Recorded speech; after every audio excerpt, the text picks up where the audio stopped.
In this video, I will show you how to add Solana to MetaMask.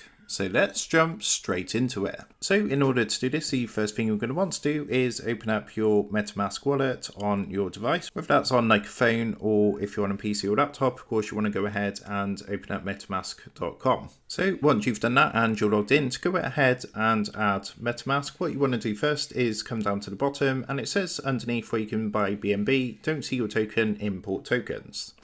So what you want to do is press onto the blue text which says import tokens. And what that's going to do is take you across to a screen like this. Now from here, you can use the search box just here and just go ahead and type Solana into the search box. As you can see, this is going to bring up the cryptocurrencies related to Solana. So what you would do is select your one from here and then press the import button down at the bottom.